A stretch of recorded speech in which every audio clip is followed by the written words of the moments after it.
भारत की परंपरा पर विश्वास करें, भारत के महापुरुषों को सम्मान दें, सबका स्वागत होगा। लेकिन अगर भारत के अंदर रह करके ये नहीं चलेगा कि तन भारत में और मन पाकिस्तान में, ये चलेगा तो हम लोग इसको नहीं स्वीकार कर पाएंगे। गाइस, योगी आदित्यनाथ जी को तो सभी जानते हैं और मैंने उनके कई बार ट्वीट्स देखे हैं, कई बार जो छोटी छोटी क्लिप्स देखी हैं, जो उनके रिप्लाई होते हैं एकदम खतरनाक एकदम दबंग, पूरे दबंग चीफ मिनिस्टर है। हाँ। अपने बिल्कुल जो उनको डिसीजन लेना वो फाइनल लेना है। तो उन्हीं के आज ठग लाइफ है, ठग लाइफ एंजॉय करेंगे। ओरिजिनल वीडियो की लिंक डिस्क्रिप्शन में है, जाके और भी ऐसी वीडियोस आप चेकआउट कर सकते हो उनके चैनल पे। और ये हमारा गेमिंग चैनल रात के 10:15 पे लाइव स्ट्रीम होती है। 1 2 3 बंदूक के दम पर, मार के दम पर। जो जिस भाषा को समझेगा उस भाषा से समझाएंगे।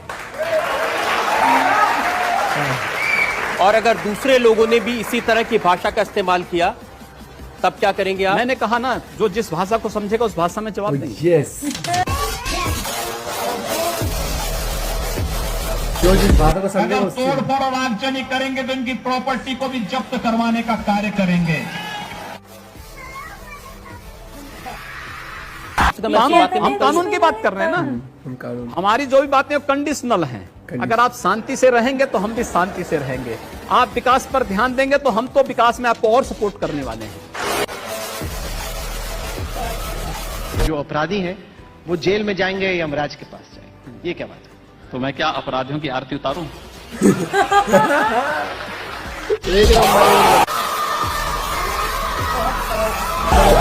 मेरी तो राय ये है कि मुंह तोड़ जवाब देने के बजाय सबको प्यार से समझाने की कोशिश करनी चाहिए। ये हमारी संस्कृति है। हम भी हमने कहा ना, प्यार से तो हम कार्य कर ही रहे हैं और कार्य करना सिखा भी रहे हैं। लेकिन अगर नहीं मानेंगे तो फिर अगला स्टेप तो कुछ होगा प्यार के बाद।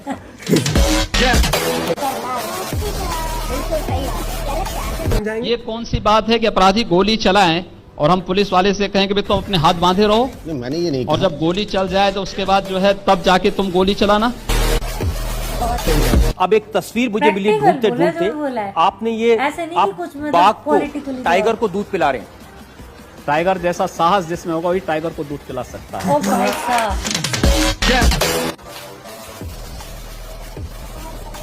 जो बात बोलते हैं कि हिंदू युवा बानी बंदूक बांटेगी, आप ये बोलते हैं मेरा कि ये वक्तव्य नहीं, लेकिन अगर रक्षा के लिए आवश्यक होगा तो बांटना चाहिए।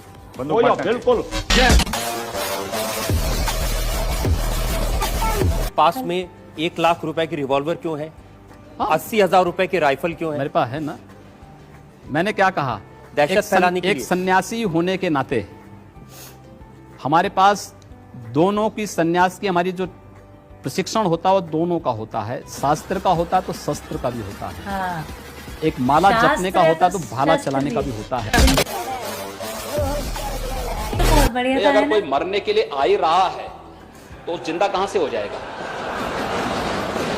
लेकिन पुलिस की गोली से कोई नहीं मरा। जो मरे हैं उपद्रवी उपद्रवियों की ही गोली से मरे। भारत की परंपरा पर विश्वास करें, भारत के महापुरुषों को सम्मान दें, सबका स्वागत होगा। लेकिन अगर भारत के अंदर रह करके ये नहीं चलेगा कि तन भारत में और मन पाकिस्तान में, ये चलेगा तो हम लोग इसको नहीं स्वीकार कर पाएंगे, कतई नहीं स्वीकार करेंगे। बिल्कुल जो आप बात कहते हैं हथियार वाली, संविधान में कहीं लिखी हुई है?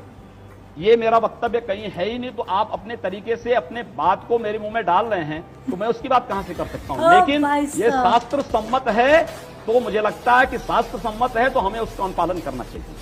अगर कोई आपको मारेगा तो मुझे लगता है कि सामने कोई मानव होगा तो उस मानव को आप ये मान सकते हैं कि आपने एक थप्पड़ मारा, आप दूसरा थप्पड़ भी सहन कर सकते हैं। लेकिन अगर सामने दानव है तो अगर मारना, एक हाथ से मारता दूसरा हाथ से इसका जवाब भी दीजिए। अगर सामने से गोली चल रही है तो पुलिस को पूरा अधिकार है कि गोली का जवाब वो गोली से दे। ये कि ला करके आप बांध करके और बांध करके एक भी घटना नहीं हुई। मैं इसी बात को चैलेंज कर रहा हूं, एक भी घटना को प्रमाणित कर लें। मैं इसके लिए आपको चैलेंज कर रहा हूं।